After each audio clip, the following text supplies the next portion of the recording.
Muito bom dia! Terçou, hein? Pelo amor de Deus! Terça-feira é dia de terça do crescimento. Você não pode ficar de fora. Essa noite incrível que Deus tem reservado para nós. Uma palavra de Deus ainda nessa série, né, no caminho, na rota para o propósito. Nós estamos estudando a biografia do patriarca José, o filho de Jacó. E você não pode ficar de fora a partir das 20 horas, na rua Orlando Rangel, número 96, Estrela do Norte, centro de São Gonçalo. Gente, que semana linda! Começamos ontem falando sobre guardar o coração e até sexta-feira nós estaremos falando sobre vida emocional e vida sentimental. Eu terminei ontem, Gabriel, trazendo um alerta. As pessoas estão adoecendo hoje 20 vezes mais. 10 vezes mais. Por quê? Porque elas estão acessando a vida dos outros, os outros estão acessando a vida dela. Há 10 anos atrás isso não tinha, há 20 anos atrás muito menos. Então a importância de nós guardarmos o nosso coração, aula incrível de ontem, uma aula curtinha, bem direta para você não perder o que realmente importa. Mas hoje eu quero falar sobre um segundo vilão terrível que essa geração está enfrentando, que é a ansiedade, o dragão da ansiedade. Esse é o tema da aula. O dragão da ansiedade. Filipenses, a carta da alegria que Paulo escreve por detrás de grades, no capítulo 6, a partir do verso 6, e no verso 7 ele vai dizer assim, ó, não andeis ansiosos por coisa nenhuma. Só que ele é um preso, está falando isso aqui. Você sabe que a ânsia de todo prisioneiro é ver a liberdade. Mas ele está dizendo, não andeis ansiosos. O que Paulo vai ensinar para a gente? A primeira coisa que nós temos que entender é que, de certa forma, eu quero trazer aqui uma responsabilidade nesse conhecimento para vocês. Toda pessoa responsável carrega algum nível de ansiedade, Gabriel. A pessoa fala assim, não, eu não tenho ansiedade. Você não tem boleto para pagar, você não tem filho para criar, você não tem uma noiva, uma namorada, uma esposa, você não exerce nenhum ministério, você morreu. Aí você não tem ansiedade. Mas toda pessoa que tem um compromisso, um comprometimento, algum nível de responsabilidade, ela também carrega algum nível de ansiedade. Ponto. Tá? Eu quero trazer essa clareza para você. Agora, quando que esta ansiedade se torna um veneno? Quando ela entra no campo da preocupação, a palavra preocupação já tem aqui dentro da sua constituição o quê? Ocupar-se de forma prévia. E tem gente se ocupando com aquilo que não dá para se ocupar ainda. Medo do futuro, medo do amanhã, medo de casar e dar errado, medo de assumir um ministério e não ser capaz o suficiente, medo de empreender, medo de namorar, medo de tentar de novo ser feliz nos sentimentos com uma pessoa. Aí gera uma ansiedade, Toda coisa nova gera uma ansiedade. Quando que essa ansiedade? Ela se torna um veneno quando ela te paralisa. Quando ela gera uma inação, uma paralisação. Eu sei que também existe aquela ansiedade que hoje ela é praticamente patológica, mas graças a Deus essa aqui eu não vivo, que é a pressa. Que é querer antecipar os processos, queimar etapas, pular degraus. Isso aqui é o pior veneno que existe. Porque aqui é uma pessoa que ela já está agendando a frustração. Aqui é uma pessoa que, quando ela quer ser aquela pessoa que pega atalhos, quer enriquecer rápido, quer se casar de fato antes da hora, quer ser um pastor de igreja fora do tempo da preparação, quer empreender naquilo que não conhece de fato. Então essa pessoa está queimando etapas, ela está pulando processos. Ela está tentando antecipar, ela está pegando um atalho. Essa pessoa, gente, ela já agendou uma frustração, uma derrota, por causa da ansiedade, por causa da pressa. E essa pressa, ela tem uma raiz espiritual, a inquietude, que é a falta de paciência, de esperar o tempo de Deus e a maneira de Deus fazer as suas coisas. Então deixa eu te falar uma coisa. Olha, Jesus se preparou 30 anos para exercer 3 anos de ministério. Moisés ficou 80 anos sendo preparado para se tornar um libertador e exercer em exercício por 40 anos. José ficou 13 anos no esquecimento para depois ele poder ser o governador no Egito. Olha, Esté 1 ano se preparando. Então assim, não tem como você ser uma pessoa bem-sucedida se você não é uma pessoa que sabe lidar bem com etapas, com processos, com tempo. Anota essa frase aí, escreve aqui no chat. O tempo é amigo de quem é amigo do tempo. Você usa o tempo como? Para se capacitar, para melhorar, para crescer? Para se tornar uma pessoa mais madura, uma pessoa melhor? Como que você está gastando o seu tempo? Como que você está usando o seu tempo?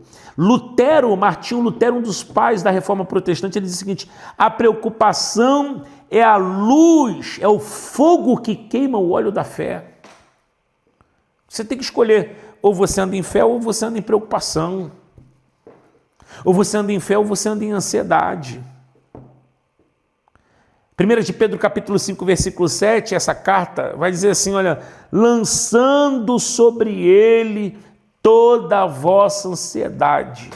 Gente, a cidade de TTM tem 4.000 metros quadrados.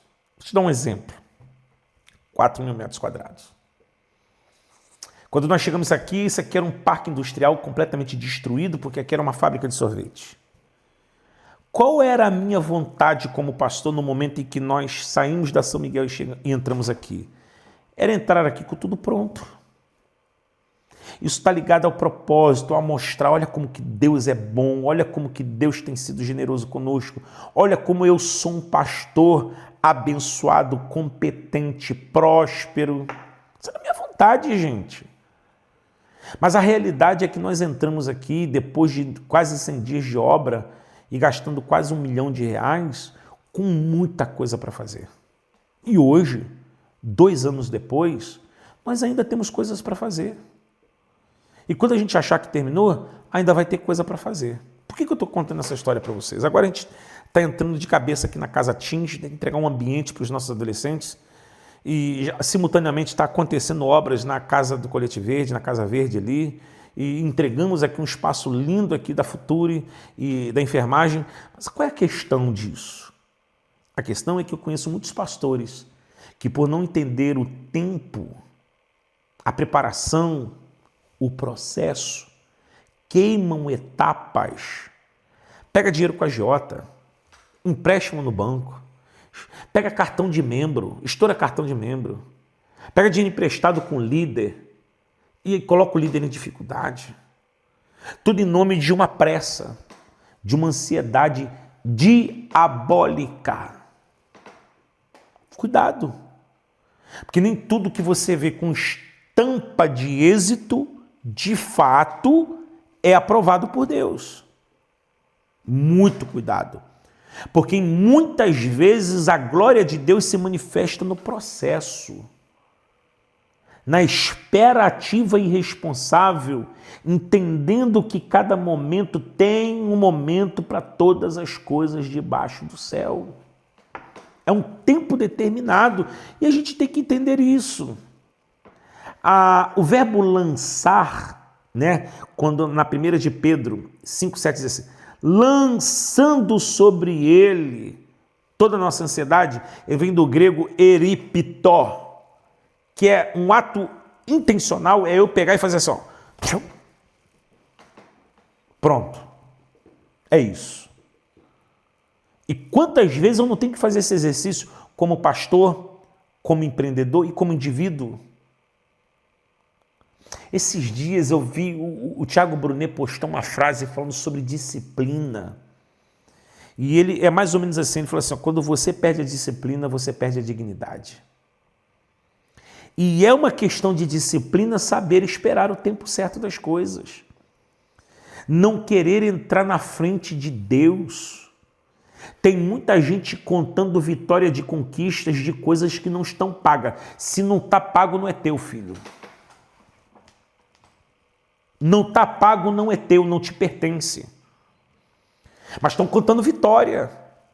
Eu sei que quem empreende, dentro do cunho de empreendedorismo, muitas coisas você vai ter que entrar em financiamento para fazer. Mas se o seu nível hoje é de 500 mil, é de 500 mil e não é de 1 milhão.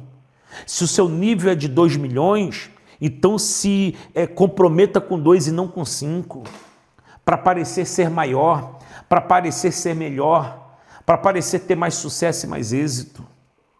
Faz sentido o que eu te falo? Então, muitas vezes, esse é o exercício de fé. É a fé que também espera.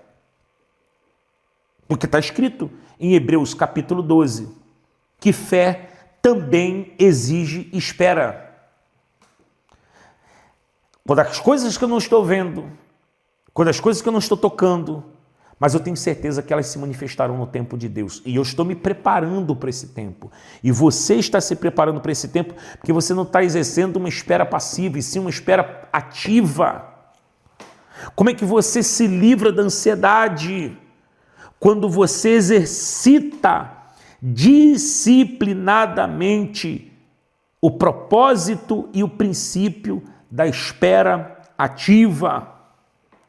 A ansiedade não se vence com distração, mas com entrega e confiança nas mãos daquele que é poderoso, é bom, mas que também é responsável com as nossas vidas. Porque nada que Deus quer nos dar nos adoece. Porque a prosperidade de Deus não traz com ela peso. Então Deus não vai te dar uma casa para roubar sua paz e sua saúde. Eu conheci um pastor aqui em São Gonçalo. Um grande homem de Deus, por sinal. Um grande homem de Deus, por sinal. Que partiu para o Senhor e deixou um lindo testemunho. Mas numa coisa ele errou. Em quê? Ele tinha um sonho de construir uma catedral. E dedicou toda a vida dele, todo o tempo dele, toda a saúde dele. Construiu, inaugurou e morreu. Aí eu pergunto, Deus está sendo glorificado de qualquer jeito.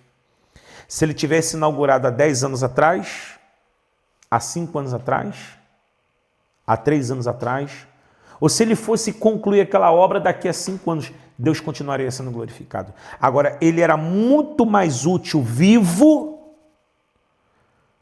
num templo menor, do que morto, tendo deixado um santuário daquele.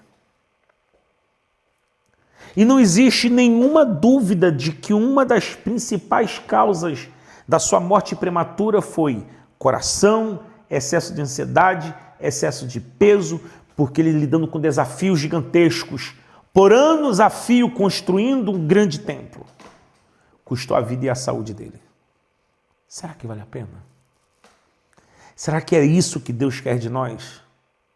Será que é isso que essa geração, seus filhos esperam de você?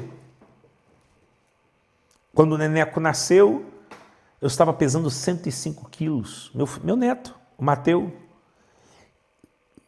E quando ele foi para casa e eu fui lá e peguei ele no colo, eu passei uma tarde com o Nenequinho no colo, e eu me sentindo cansado, 105 quilos, eu falei, não. O legado que eu quero deixar para os meus filhos e para os meus netos não é um legado de herança financeira, é um legado de herança de sabedoria.